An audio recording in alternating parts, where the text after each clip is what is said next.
Bom, para quem não me conhece, eu sou Mônica, sou psicóloga comportamental, especialização pela Universidade Federal de São Paulo, atuo na clínica, em empresas, dou aula de habilidades sociais, treinamento de habilidades sociais e relações mais genuínas e habilidosas, tanto para grupos quanto para empresas. E é isso, acho que por enquanto. E você, Mônica, fala um pouquinho de você. Oi, Diana. Eu sou economista, sou especialista em finanças, já dei muita aula de educação financeira na vida e daí observando o comportamento das pessoas, né, de ver que elas tinham um plano para o futuro e não conseguia ter um comportamento no presente. Comecei a observar muito comportamento e aí fui estudar neurociência e psicologia aplicada para entender um pouquinho mais sobre as pessoas. Porque sobre os números eu já estava entendendo já, mas aí precisava entender um pouco mais das pessoas. E é isso. Maravilha. Trabalho no mercado financeiro aí há mais de 15 anos e é isso. Ok. Bom, gente, vou começar aqui o assunto um pouquinho devagar, para dar tempo de todo mundo se acomodando, pegando o seu cafezinho e acompanhando a gente aqui. A ideia é de ser um bate-papo, tá? De vocês colocarem suas dúvidas, a gente poder responder também e trocar ideias, né, Mônica? Eu acho que a gente está aqui para trocar, para aprender e para passar coisas que são importantes, que é da nossa área aí de domínio, né? É isso. Então, eu vou começar com uma reportagem que foi veiculada pela revista Você S.A. na sexta-feira. Eles fizeram uma pesquisa no Twitter e aí eles verificaram que 59% da população brasileira está muito preocupada com as suas finanças. Isso não é lá uma grande novidade, né? Acho que, na verdade, eu esperava um número até maior, mas como foi uma pesquisa só feita no Twitter, acho que está ali condizente. Sim, uhum. Então, embora a gente esteja vivendo uma crise, né, a preocupação com o bolso, ela é um sentimento que já nos acompanha há bastante tempo. Se a gente for avaliar o percurso da nossa vida, em vários momentos a gente vai se pegar preocupado com o bolso, né? E aí, teve também uma pesquisa realizada em 2012, aí para mostrar que não é algo de agora, que foi feita pela Confederação Nacional das Indústrias, que revelaram que os brasileiros eles têm o hábito de gastar muito e poupar pouco. Esses dados, eu acho que é aí que pega, acho que foi o maior susto, eles revelaram que entre 10 brasileiros, apenas 3 poupam. Os outros 7 vão levando a vida como o barco vai indo, né? Como o vento vai tocando. E aí a gente para pensar, né? No contexto de hoje, nós chegamos numa crise que é mundial, que vai nos atingir em várias esferas da nossa vida, e muitos de nós está absolutamente despreparado financeiramente, né? Para lidar com essa situação. Sim. E aí a gente foi pensando assim, se vocês pesquisarem, o assunto finanças, embora ele seja recorrente na clínica, né, a gente pega esse assunto quase todo dia no consultório, na área da psicologia existem pouquíssimas pesquisas falando.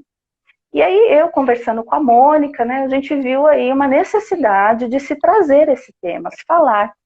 A Mônica, ela dá aula, né, de educação financeira já há bastante tempo, e eu acho que ela também tem algumas dicas aí para salvar a gente desse medo, desse desastre aí, Mônica. Então é com você. Bom, primeiro, vamos começar aqui. Eu vou tentar trazer uma abordagem mais humana, né? Porque, assim, eu sempre tive uma abordagem muito racional acerca das finanças pessoais, né? E hoje eu vejo que não é tão racional assim. Se a gente falar de números, de planilha, de tabela, faz muito sentido para muita gente, só que para quem não faz, a matemática afasta, né? E muitas vezes a gente precisa cuidar de uma coisa tão importante que é o nosso bolso, né? E se a gente não gosta do assunto, a gente deixa para lá. Então, a gente tem que ter uma abordagem mais humana, né? Até porque o dinheiro, ele tem um significado diferente para cada pessoa, né? Então, e aí, assim, começo dizendo que a gente vai falar sobre consumo, sobre poupança, né? E sobre as respostas emocionais que amor vai trazer, né? E aí começo por dizer que, assim, gente, consumir é normal, tá bom? A gente consome desde antes de nascer. Desde antes que a gente nasce, a nossa mãe já tá fazendo enxoval, arrumando o quarto, comprando fralda, fazendo um monte de coisa, né? E a gente já tá consumindo, né? Indiretamente a gente já tá consumindo. Então, é normal, né? Assim, o que a gente tem que ver é o significado das coisas que a gente consome, tá? Então, por exemplo, hoje eu estou mais preparada. Ah, hoje tem nota. Tem uma nota aqui, uma nota de R$ 20, né? Quando a gente olha para uma nota aqui de R$ 20, eu posso pensar que esse dinheiro aqui, ele é para Oi, Tati, que esse dinheiro para uma passagem, né? Que é para um remédio, que é para eu comprar os mantimentos para eu fazer uma refeição ou para eu almoçar fora, né? Então, esse dinheiro, que é o mesmo, cada pessoa pode olhar para ele e enxergar uma coisa, né? E assim, e se eu falo para uma pessoa, pega esse dinheiro e dá para o seu filho colocar no cofrinho, que ele está juntando dinheiro para comprar um presente Dia das Crianças, a pessoa recebe de uma forma. Se a gente pega esse mesmo dinheiro, essa mesma nota e entrega para a pessoa e fala assim, pega isso aqui que é uma esmola para você, aquilo já a pessoa vai receber diferente, né? Então, o significado do dinheiro é diferente para cada uma das pessoas. E aí, a gente tem que se atentar, né? Tem uma regrinha, vou aqui chamar de regra de ouro, né? A gente tem que fazer algumas perguntas sobre o dinheiro. E isso leva a gente, inclusive, ao nosso autoconhecimento, né? Então, por que eu consumo o que eu consumo, né? Quando eu consumo no momento que eu tô triste, que eu tô feliz. Eu consumo como? Eu pago como? Eu pago à vista, eu pago com crédito, eu parcelo, eu tomo emprestado, ou eu não pago, enfim, tem todas essas opções, né? Eu compro para mostrar para quem? Às vezes eu quero pertencer a um grupo, né? E aí eu tenho esse tipo de consumo. Então, todas essas perguntas, elas levam a gente ao autoconhecimento sobre as nossas finanças, né? Eu vou... Olha! Isso aqui é um jogo de xadrez, certo? Uhum. Para a gente jogar esse jogo, a gente precisa conhecer as regras do jogo, né? A gente tem que conhecer as regras do jogo, não dá para sair jogando. E assim deveria ser com as nossas finanças. A gente aprende desde criança matemática, português, ciências, história e geografia, mas a gente não aprende as regras das finanças pessoais, né? A gente simplesmente começa a trabalhar e começa a consumir e a gente não sabe, a gente vai muito sozinho, né? E a gente ainda tem o tabu de falar de dinheiro, né? Então, a gente não fala sobre isso. Muitas vezes, nem os pais não falam, né? Escondem dos filhos a situação, né? Então, a gente precisa esclarecer as regras do jogo, né? Como qualquer jogo que a gente tem que jogar, né? Não só o xadrez, mas qualquer jogo, a gente precisa conhecer as regras, né? Então, é isso.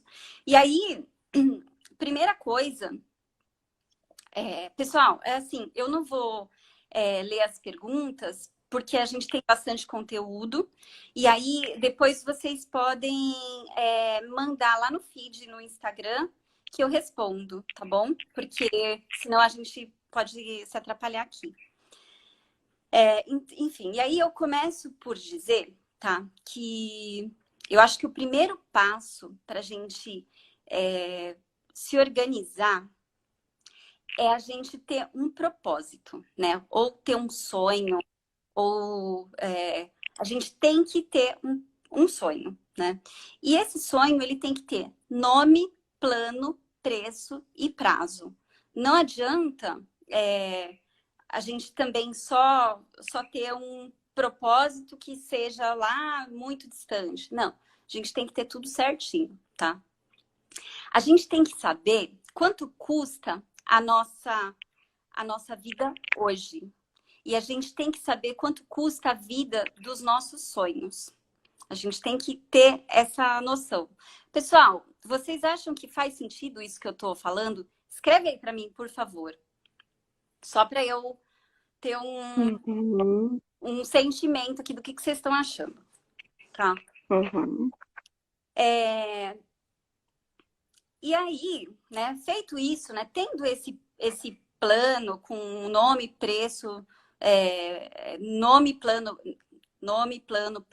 preço, prazo, enfim. A gente tem que ir para uma segunda etapa, né? Que é olhar para a nossa vida como ela está hoje, né? Para as nossas finanças como elas estão hoje. Então, o que eu tenho que saber? Eu tenho que saber o que eu tenho de renda e o que eu tenho de despesa. E as despesas, a gente precisa aprender a categorizar. E como que a gente categoriza? Eu não estou aqui falando que a minha forma é a melhor, mas é a forma que eu acho que faz sentido. A gente olhar para o que a gente gasta que são gastos obrigatórios, o que são gastos necessários ou importantes, e o que são gastos desejáveis, né? O que é o supérfluo que a gente está gastando, né? É isso aí, Marcelo. É isso mesmo. Nome, plano, prazo, preço e preço, tá? É isso aí. Isso é um planejamento, né? Planejamento. Além de uma forma de organizar, é de se planejar também, né? Isso, é isso. E eu posso já introduzir uma questão emocional aí, só para a gente não perder o gancho? Claro. O que é importante no planejamento, né? É importante a gente pensar o que permeia a minha manipulação com o dinheiro. Que emoção que está por trás disso? Se eu não tenho um planejamento, se eu não tenho uma organização, a possibilidade de eu gastar sob controle de uma emoção forte, raiva, privação, busca de satisfação de algo que está me faltando, a possibilidade de eu cair nessa cilada, a gente vai chamar de cilada, é muito grande. É muito grande. Porque eu não tenho aquilo planejado, né? Eu não tenho aquele dinheiro reservado para algo. Então, a questão do planejamento, ela vai, inclusive, influenciar na forma como nós vamos nos comportar emocionalmente. A gente costuma... Muito bem pontuado, Mo. A gente costuma dizer, né, no consultório, quando existe ali um traço mais compulsível para o gasto, para o consumo, que a pessoa espera 20 minutinhos. Então, a gente fala assim, ó, espera 20 minutinhos. Não compra na hora que vier aquela emoção muito forte, aquele desejo incontrolável de comprar. Espera. Aí você escreve. Por que eu quero comprar? Por que eu preciso disso nesse momento? E você vai se colocando algumas perguntas que vão te fazer entender se você realmente precisa comprar aquilo ou se você está só respondendo a uma emoção que está te controlando naquele momento. Então, o planejamento vai te ajudar muito nesse sentido também. E assim, os planos, gente, eles não são feitos para dar certo, tá bom? Tire isso da cabeça. Os planos não são feitos para dar certo. Eles são feitos para direcionar a gente, tá bom? E aí, é como se fosse, por exemplo, o Waze. A gente liga o Waze e a gente coloca um destino lá. E ele te dá 3, 4 rotas diferentes. E você pode seguir qualquer uma delas. Mas você tem que colocar o destino. Se você não colocar, você não vai para lugar nenhum. Ele não vai te mandar para lugar nenhum. Então, é mais ou menos nesse sentido, sabe? A gente pode sim mudar a rota, a gente não só pode, como a gente deve, né, mudar a rota, fazer os ajustes, mas a gente tem que saber onde a gente quer chegar. Se a gente não souber, aí a gente tem um problema. Outra coisa que a gente, pela qual é importante a gente falar disso, a gente é aí uma das primeiras gerações, né, Mo? Que a gente tem grandes possibilidades de ser uma geração centenária, né? A gente vai viver bastante, com fé em Deus, né? E a gente com qualidade de vida. Né? E com dinheiro no bolso, por favor, porque ninguém merece. Não dá, não tem como, né? A gente tem que ter liberdade, né? Dinheiro no bolso significa liberdade para fazer escolhas, né? E a gente tem que estar preparado aí para essa vida longa que a gente espera ter, né? Uma coisa que eu também sempre falo é para a gente não aumentar tanto o padrão de vida, né? Às vezes a gente começa a ganhar mais e a gente começa a gastar mais também. E é importante a gente viver sempre um pouco abaixo daquilo que a gente pode, porque aí a gente consegue, né, fazer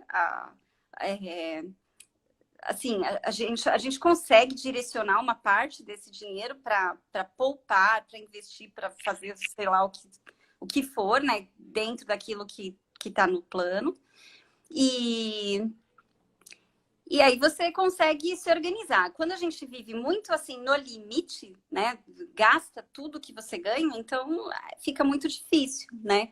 E aí a gente cria um hábito que é ruim, que é a gente sempre querer mais e mais e mais, e cada vez mais fica mais difícil, né? E sempre quando a gente e aí tem uma outra dica também que eu acho que é muito legal, que sempre quando a gente for comprar, a gente também criar o hábito de comprar ativos, não comprar só bens e serviços, né? Comprar ativos. Ativos é o quê? Ativos são coisas que colocam dinheiro no nosso bolso, né? Então, ativos te coloca juros no bolso, te coloca dividendos, te coloca aluguel. Então, assim, já que vai consumir, consome alguma coisa que te traz um retorno financeiro, né? Peraí. A gente tem que ter planejamento, né? Justamente porque existem muitos gatilhos que fazem a gente sair do nosso caminho, né? Por exemplo, o gatilho do tédio, né? O tédio é aquela coisa, você tá ali sem fazer nada, naquele tédio, aí você tá ali passando o celular, passa na sua timeline sei lá, um grill. E aí você pensa, putz, estava mesmo precisando fazer um franguinho grelhado até para eu emagrecer um pouco. E aí você nem estava pensando naquilo e você vai e compra, entendeu? E você compra. Por quê? Porque você não tinha um planejamento, né? Outra coisa também é o gatilho do merecimento. Mai, eu não estou falando de poupança, tá? Poupança aqui não é o produto financeiro caderneta de poupança. Quando eu falo poupança, é o sentido econômico, que é não gastar, deixar de consumir, tá? Então, poupar é o que você não... em termos de equação, é 1 menos a propensão marginal a consumir, tá bom? É o que a gente não consome, a gente, teoricamente, poupa, tá? É esse sentido. Então, assim, merecimento é aquela coisa do eu mereço. Gente, a gente merece muita coisa, mas a gente também merece ter uma vida dos sonhos. A gente não planeja uma viagem, e aí a gente planeja o hotel, planeja tudo que a gente vai fazer, os passeios e tal. Planeja a vida, né? Planeja qual vida eu quero ter. Porque o tempo passa muito rápido, e aí a gente tem que tem que ter uma vida boa, né? A gente está aqui uma vez só, né? Então, né, por favor, né? Mônica, você me fez lembrar de uma das nossas reuniões para essa live. que a gente estava falando exatamente da nossa expectativa, né, com o poupar, com o planejar para o futuro. Se a gente poupa pensando que eu tenho que poupar para não me faltar, o quão atrativo isso vai ser? Vai É, ser pouquíssimo atrativo, né? Quer isso. dizer, primeiro porque a gente tem uma personalidade mais imediatista. A gente precisa do que acontece rápido. E aí eu fico pensando lá na frente. Eu preciso guardar um dinheiro porque vai que me acontece uma coisa. Não é agradável, não é reforçador. Agora, se a gente começar a ressignificar, E né, as motivações desse poupar, então, como você falou, eu vou poupar porque talvez se tudo der certo lá na frente, por que não eu posso fazer uma viagem ou um curso que eu gostaria de fazer? Então, é é, começar a ressignificar esse poupar, né? porque muita gente acha que assim, por exemplo, né, quando eu falei que a gente tem que categorizar em obrigatório, necessário e desejável. Então eu vou cortar tudo o que é desejável, né? O que é. Não. Gente, a gente pode ter tudo que a gente quiser, só não dá para ter tudo ao mesmo tempo. Mas no momento que precisa apertar o cinto, a gente tem que começar pelo desejável, que é pelo supérfluo. Só que assim, não é só se então se acontecer alguma coisa ruim, eu tenho dinheiro? Não, se acontecer alguma coisa boa, também tem, né? Pode surgir uma oportunidade, pode surgir, por exemplo, você quer comprar um imóvel, de repente o imóvel naquele condomínio que você quer comprar tem um leilão lá, né? Porque eu já vi isso acontecer num condomínio aqui no Ipiranga super bom, um imóvel por menos da metade do preço, sabe? É que ainda assim era bem caro, mas tem oportunidades boas, né? Então, assim, se a gente tem o dinheiro, a gente tem poder de barganha, né? Então, a gente começar a olhar para o lado positivo de ter e de aproveitar as oportunidades. Agora, a gente também tem que ter um cuidado para não cair em algumas ciladas. Por quê? Por exemplo, vamos supor assim, outro gatilho mental, né? Você tá ali sem fazer nada, sem muito planejamento, você vai no shopping e você mente para você mesma, fala que você não vai gastar nada. Só que, gente, o shopping foi feito para a gente gastar, né? A gente não, ele foi feito para isso, né? Então, a gente vai lá e aí quando a gente está passando lá no corredor, a gente vê que aquela televisão dos nossos sonhos está com 40% de desconto. E aí a gente entra e além dos 40% de desconto, ela é a última, que aí ele ainda mexe com o gatilho da escassez, né? Como se não bastasse, ainda tem o gatilho da escassez. E aí você compra. Só que, gente, isso não é economia. Você não economizou 40%. Você gastou 60% de uma coisa que você não tinha planejado, entendeu? Então, assim, muitas vezes tem algumas coisas que estão nos nossos planos, mas não nos nossos sonhos, mas não está nos nossos planos, né? Então, o sonho, a gente... E aí, assim, a gente também tem outras... Tem dois fatores que fazem com que que influenciam muito na nossa decisão, que é o curto prazo e o comportamento de manada. Que é aquela coisa que você falou, Mo, que a gente é imediatista. E por que a gente é imediatista?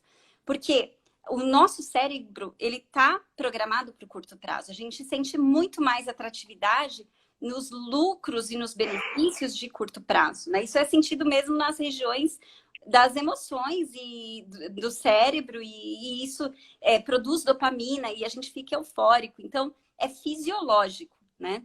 E como que a gente lida com isso? A gente tem que a gente tem que fatiar o nosso sonho grande em mini sonhos. Que nem videogame que a gente vai passando de fase, certo?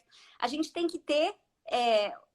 a gente tem que conseguir colocar planos menores para a gente ir passando de fase, que nem no videogame, né? E até chegar lá no destino que a gente sabe onde é, a gente tem que saber, né? E que mais? Tomar cuidado, né, com essas emoções extremas, porque elas reduzem, sim, a nossa capacidade de raciocínio. O comportamento de manada, gente, é muito difícil a gente ter um comportamento de poupador, né? E aí eu tô falando de poupar, não tô falando do produto caderneta de poupança, tô falando de não consumir, assim, tô falando de consumismo, né? Então, peraí um minuto.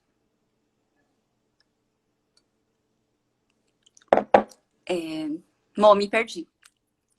Vamos lá, eu vou aproveitar Não, então peraí. Ai, não, pera, me lembrei. o Tava falando do comportamento de comportamento manada. de manada. Isso. Então. E aí, a gente... É muito difícil quando a gente não tem o engajamento da nossa família e dos nossos amigos. Por quê? Como a gente não fala sobre o assunto, é muito fácil a gente... A gente não fala sobre o assunto. Então, o que a gente vê? A gente está nas redes sociais, a gente só vê todo mundo postando viagem, restaurante. E aí, esse é o comportamento comum, né? Ninguém posta saldo bancário. A gente nem poderia postar saldo bancário. Mas a gente sabe que a realidade nem sempre é aquilo que a gente está vendo, né? Então, o que eu indico? A gente tem que falar sobre dinheiro. A gente tem que ter grupos de discussão. Sabe por quê, gente? A gente acha que os problemas financeiros que a gente enfrenta, só a gente enfrenta. Só que não, eles são muito comuns. E eu posso garantir, porque como eu já estive muito nesse meio de dar aula de educação financeira, tem uma vez que estava dando uma aula de educação financeira e uma moça falou para mim que a situação financeira delas ela era dividida em duas fases, né? No mês que ela tinha consulta no dermato e mês que ela não tinha consulta no dermato. Aí eu falei, por quê? Não, porque a consulta custa R$ 600. E aí, quando eu tenho consulta, eu já dou o mês como perdido e aí só vou me preocupar no outro mês. Aí tinha uma outra pessoa na sala que era muito mais simples, bem mais simples mesmo. E ele falou assim, mas você custa R$ 600 a consulta? Custa R$ 600. Aí ele fez assim, ainda contou assim nos dedos, aí ele falou assim, bom, então por que você não guarda R$ 300 por mês e põe no envelope? Quando você chegar no dia da consulta, você leva o envelope. Gente, uma coisa tão simples, e ali ele falou duas coisas importantíssimas, né? Uma, que você distribui as suas despesas ao longo do ano, né? Você consegue fazer uma gestão melhor. E outra, que quando você lida com dinheiro físico, é outro sentimento, né? Então, uma coisa é você ir fazer uma compra de R$ 1.000 e passar o seu cartão de crédito, parcelar lá em 5 vezes, ou não, passa à vista, o cartão de crédito, você não vê. Agora, eu te convido a fazer uma compra de R$ 1.000 ou de R$ 600 lá na consulta do dermato e levar notas de 150, de 10, de 20, de 5, para você experimentar diferentes tipos de sofrimento. Porque vai ser um sofrimento você entregar o dinheiro todo lá, sabe? Então, às vezes, pode parecer um pouco assim, antigo, o dinheiro físico. Sim, eu também quase não uso dinheiro físico. Mas para essas compras maiores, a gente pode fazer essa reflexão, sabe? Será que se a gente fosse entregar, a gente entregaria? Não sei, sabe? Talvez a gente até entregasse, mas a gente ia pedir um desconto maior, a gente ia dar outro jeito, sabe? Então, Faz sentido, Moni, porque quando a gente gasta no cartão de crédito, principalmente, a gente não vê o que está saindo da conta, né? A gente só vê quando puxa o extrato ali no final do mês, ou quando chega a fatura do cartão para ser paga, e aí você leva aquele susto. Então, realmente não tem nem esse hábito, né? Muitas pessoas não têm esse hábito de entrar na conta todos os dias para ver como que estão o seu saldo, no que gastou, o que precisa, né? Quais são as próximas contas. E quando você fala disso, se eu fosse pagar no dinheiro, entregar todas aquelas cédulas, talvez eu desistisse daquela compra, porque ali eu estou sabendo exatamente o valor que está saindo da minha conta e que é fruto do meu trabalho, muitas vezes, né? É sério, é muito sério isso. E assim, imagina a cabeça da criança, né?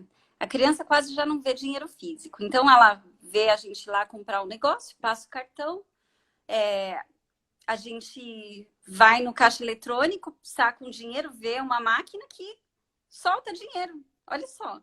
E a gente não explica para as crianças. Então, como que fica, né? como que vai ser isso no futuro? A gente tem que ter muito cuidado, como a gente tem que conversar sobre dinheiro. Acho que não dá mais para a gente deixar de falar desse assunto, né? E aí, ter prazer em poupar, né? Em não gastar. Porque, gente, aí também tem outra questão, né? A gente fala, poupança não. Poupança não, eu também não coloco dinheiro na poupança. Só que assim, para quem não tem hábito de guardar dinheiro, a poupança, pelo menos, te ajuda a criar o hábito. Então, ela também não é de todo ruim. A gente é brasileiro, duvido que alguém aqui nunca teve uma caderneta de poupança. Então, assim, depois que a gente criou o hábito de ter lá de guardar o dinheiro todo mês, aí sim a gente tem muitos produtos muito mais sofisticados e aí a gente pode investir e ter um retorno sobre esse dinheiro, porque a poupança, obviamente, não dá retorno. Inclusive, a gente perde para a inflação, né? Mas a gente tem que saber fazer escolhas. Em economia é sobre fazer boas escolhas, né? Quando a gente faz uma escolha, a gente deixa de escolher outra coisa, né? Então, a gente tem que saber o que a gente... Por exemplo, eu comprar este copo, eu estou deixando de comprar o quê? Né? Então, a gente tem que fazer algumas comparações, sabe? Para poder ter uma vida mais tranquila, né? Uhum, com certeza. Você estava falando dos gatilhos, e eu fiquei pensando que nessas circunstâncias que nós estamos vivendo, nós podemos ter muitos gatilhos todos os dias na nossa frente, né? Na psicologia, a gente vai entender que é um estado de privação, e a gente está privado de fazer várias coisas que nós fazíamos, né, com liberdade. Então, a primeira privação que a gente está sofrendo é a liberdade de escolher sair, de abraçar uma pessoa, de estar com seu familiar, de ir numa festa, enfim, de viver várias situações. E simplesmente por você não ter mais essa liberdade, por estar privado disso e outras coisas, vão ser gerados aí sentimentos de raiva, de angústia, de sofrimento, e isso pode virar um gatilho que vai te fazer gastar mais, porque a gente vai buscar o quê? Satisfação.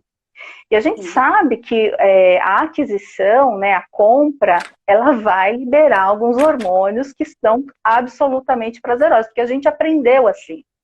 Se a gente for ver a nossa história, né, lá quando criança, ganhou a primeira mesada, né, isso é realidade de uma parcela da população, de outra não, mas vamos supor, ou então o pai ou a mãe deu o dinheiro para o lanche. Quando chegou em casa essa criança, com certeza o pai e a mãe festejaram junto com ela. Então ela já aprendeu que é muito prazeroso gastar. Ali nós já ensinamos, né, já demos um significado para o gastar. E hoje a gente já está privado disso. Inclusive tem alguns psicólogos, né, falando sobre o estado de privação nesse momento. O que eles estão colocando? A vida que você levava antes da pandemia, a gente precisa entender que realidade é essa e de que forma nós precisamos nos adaptar para sofrer menos. Mas, se você puder não aplicar tantas mudanças drásticas na sua vida, você vai sentir menos essa privação. Se você era uma pessoa que comprava muito e tem condições, diminua, porque você não sabe o que vai acontecer no futuro, você precisa de um planejamento, mas não tire totalmente. Porque a possibilidade do efeito rebote é muito grande. Quando você for gastar, você vai gastar provavelmente muito mais do que você gastava antes da pandemia. É mais ou menos a questão quando a gente tenta fazer uma dieta. A gente se priva a primeira semana. Quando você volta a comer, você volta assim, sem raciocínio nenhum. Você volta, parece que aquela fome é insaciável. Na verdade, a gente tem os comportamentos com dinheiro e com alimentação são muito parecidos, né? O cérebro da gente, lá no cérebro há dezenas de locais que despertam o sistema de recompensa, né? E o açúcar e a autogratificação, eles viciam muito, né? Então, o que é isso, né? Uma experiência prazerosa, ela produz dopamina e e produz... e essa dopamina, ela vai direto pro núcleo accumbens, que é um sistema super importante, é uma estrutura importante do sistema de recompensa, e vai também para o córtex pré-frontal, que é ali onde que faz o julgamento se vai ou não vai, né? E aí, assim, a gente sabe que se a autogratificação, ela vicia, né? Eu mereço isso ou aquilo, isso vicia. E o açúcar vicia igualzinho. A gente procrastina igual, né? A gente fala que vai começar a economizar o mês que vem, fala que vai começar a dieta na segunda-feira. E não, né? A gente sabe que não é assim que funciona. Então, é bem por aí. Um outro gatilho que você me fez lembrar, né, com o que você foi colocando, que você falou do comportamento de manada, né?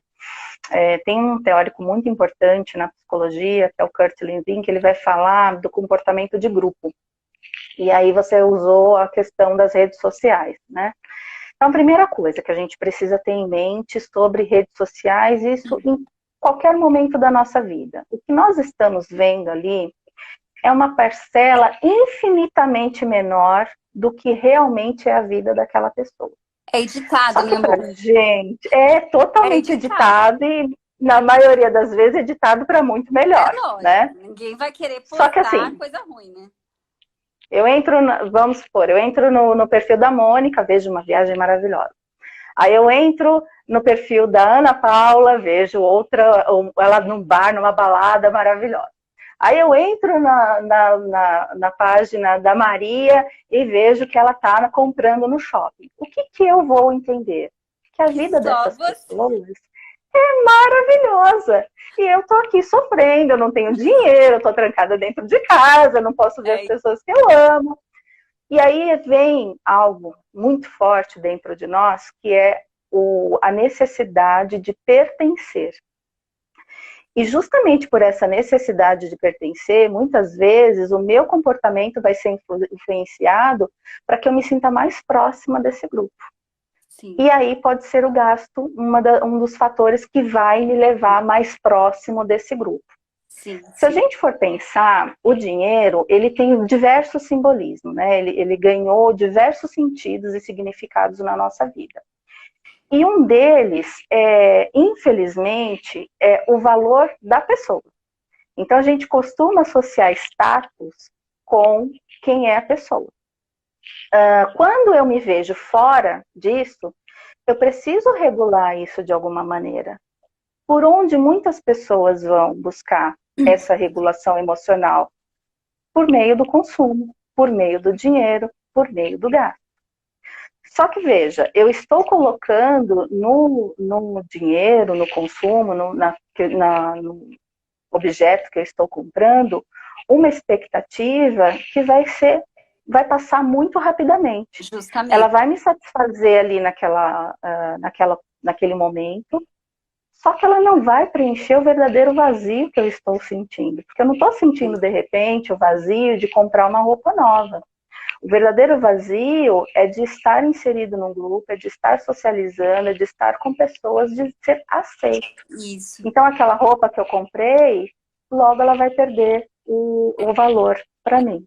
Por isso é tão importante o autoconhecimento, né?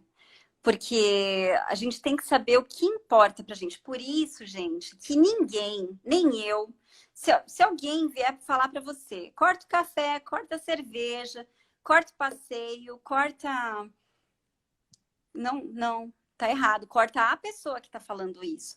Porque só você sabe qual que é a sua listinha de itens obrigatórios, qual é a sua listinha de itens necessários, qual é a sua lista de desejável. Ninguém pode chegar para você e falar, corta isso ou aquilo. Só você sabe, né? O que é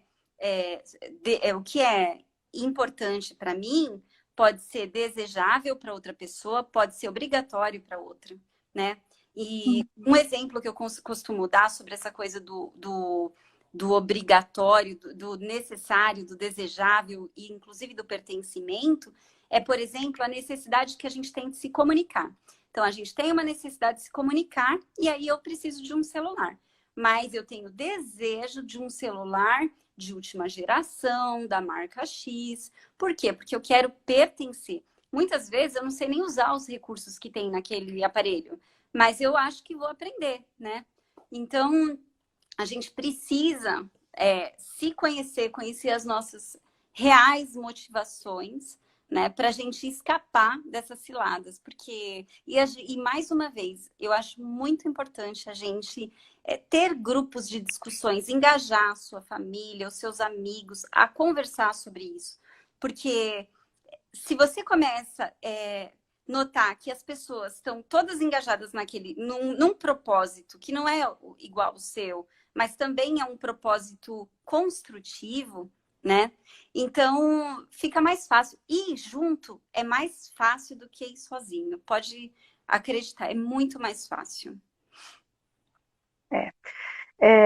Uma coisa que eu queria comentar, né, é que assim, muitas pessoas acabaram perdendo o emprego, estão passando por uma situação financeira bastante difícil nesse momento e estão com vários sintomas que são reais, que são validados, têm que ser validados. Sim, claro.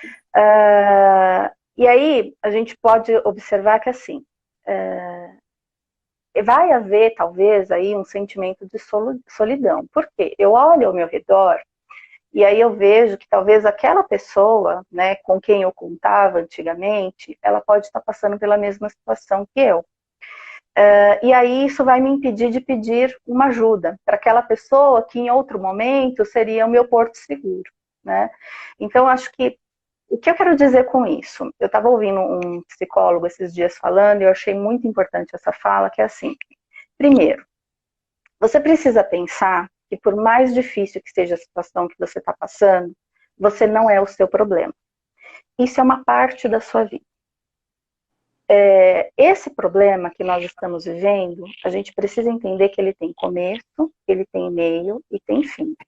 Infelizmente, a gente não sabe ainda qual é o fim. E isso, por si só, vai gerar sintomas de ansiedade, vai gerar irritabilidade, porque a gente precisa ter uma previsão, a gente sempre está buscando uma previsão.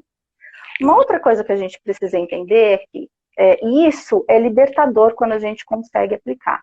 Tem situações que eu posso controlar e eu consigo controlar, e tem situações que eu não tenho controle. Não depende de...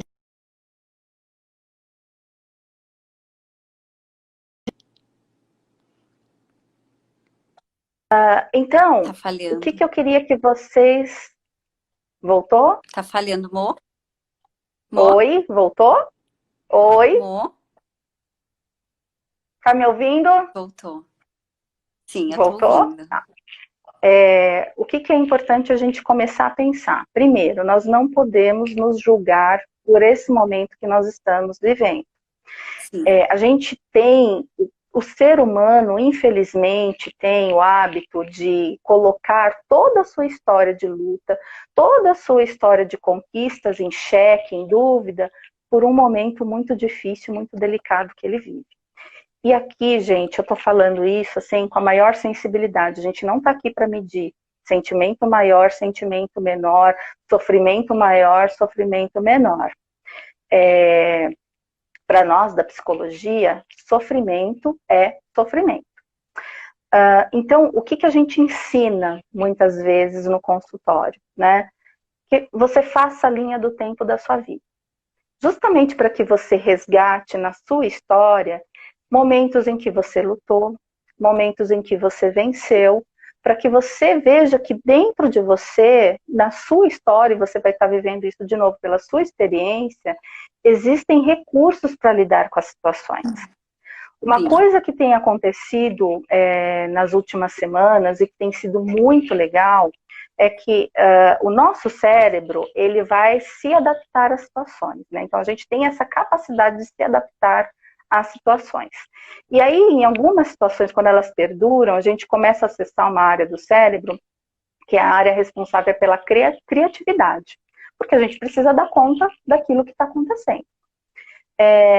Então, fazer essa linha do tempo é também dar ferramentas para que essa criatividade venha à tona, para que você possa pensar estratégias para lidar com a situação que você está vivendo nesse momento.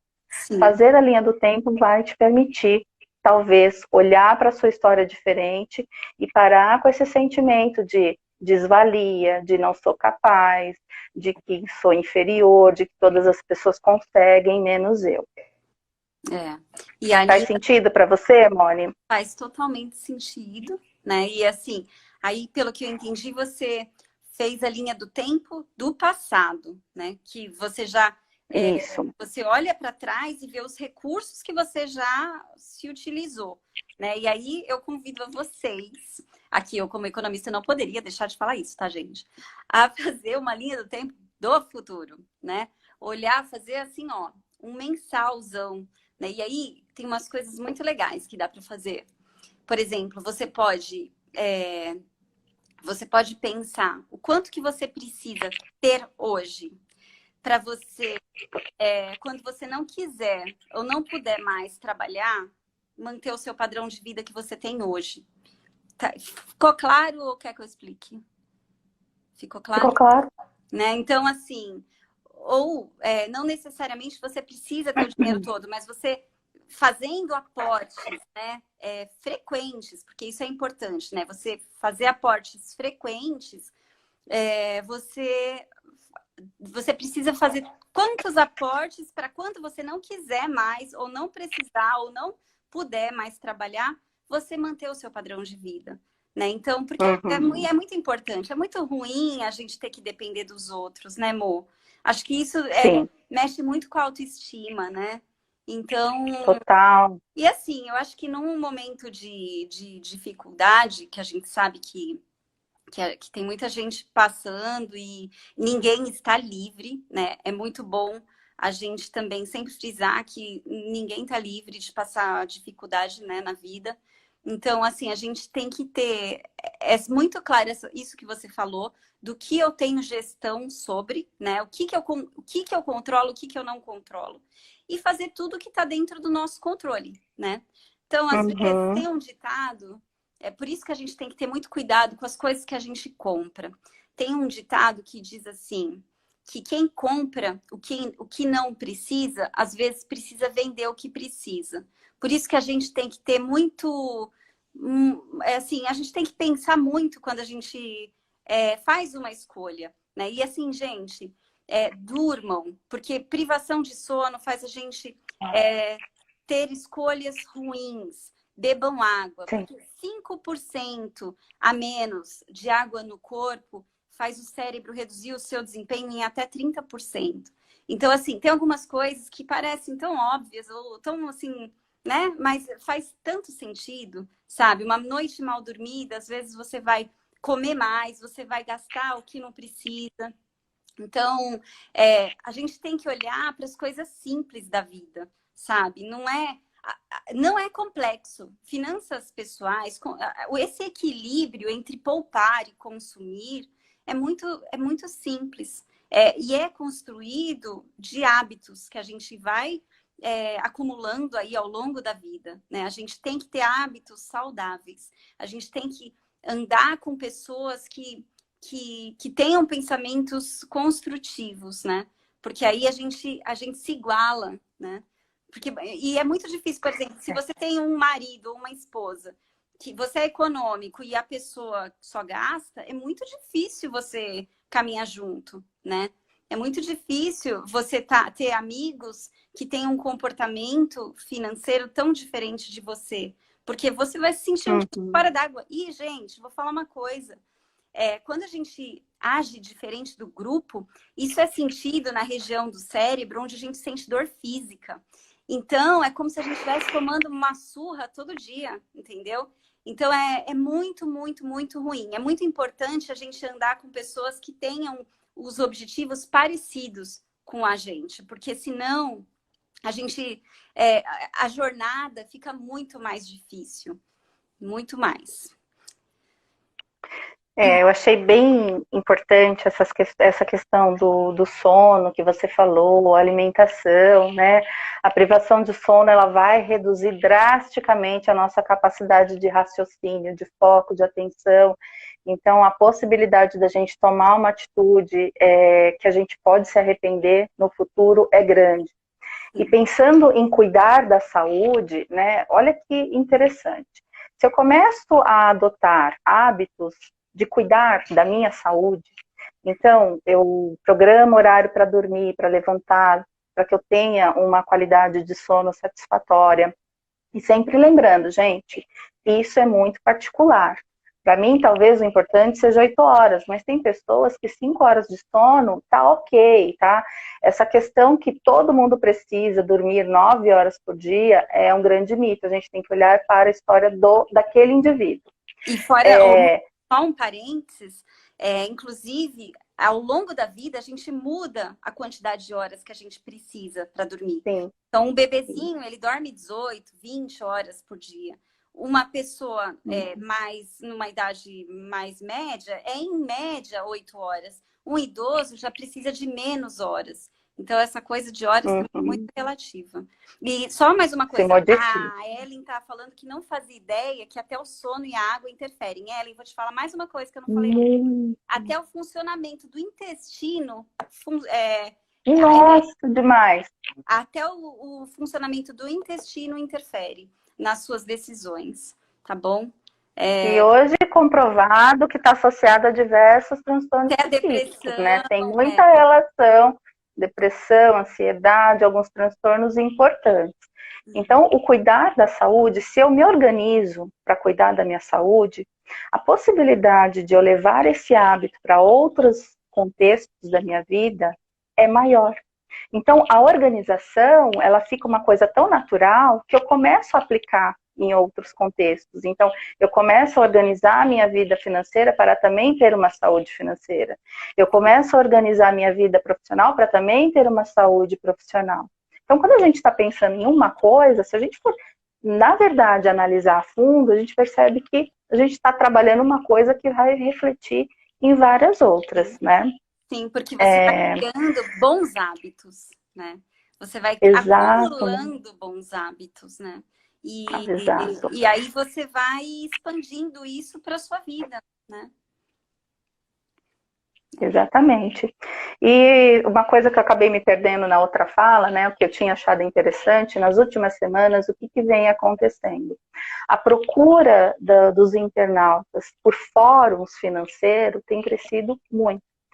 Isso precisa ser valorizado. As pessoas, elas estão buscando uma reeducação financeira. E, gente, só a partir da informação, só a partir do aprendizado é que a gente consegue promover mudanças na nossa vida. E aí também aliando a criatividade, né? Na verdade, essa frase era para complementar a questão da criatividade. Quando eu busco recursos também que aumentem o meu conhecimento, o meu aprendizado, automaticamente eu estou trabalhando a minha capacidade criativa. Sim. Aumentando a minha capacidade criativa, eu vou estar melhor preparada para lidar com algumas situações importantes da minha vida. Isso mesmo, é isso mesmo. Mo, a gente tem só um minutinho. Ai, que pena! Nossa, tem que fazer outra live, gente. Tem que fazer outra live. Alguém quer fazer uma fotinho nossa e compartilha. Uma pergunta para a gente terminar? Não, e a gente não dá tempo. Não dá tempo? Mandem as Já acabou, então. No feed, tá bem acabando. Tira uma fotinho da gente, Mo. Pessoal, tira Opa, aí sim, será que eu consigo? Ai, meu Deus. Manda pra gente. Ai, não consigo. Pessoal. Não vai. Maravilha. Gente, muito obrigada por vocês estarem aqui com a gente. Tinha muita coisa para falar, infelizmente não deu tempo. Quem sabe a gente faz uma outra live, né? Sim. Mônica, um prazer dividir esse espaço com você. Muito obrigada por você ter aceito o convite. Vamos trabalhar outras lives. Eu que agradeço, Mo. Tem muito assunto, muitas outras coisas aí para a gente falar. Tá bom, pessoal? Muito obrigada vamos falar. Por terem ficado com a gente aqui. E mandem as perguntas lá no Instagram que eu respondo. Tá bom? Pode mandar pra gente que a gente responde. Tchau, gente. Boa noite. Descansem. Tchau, amor. Tchau.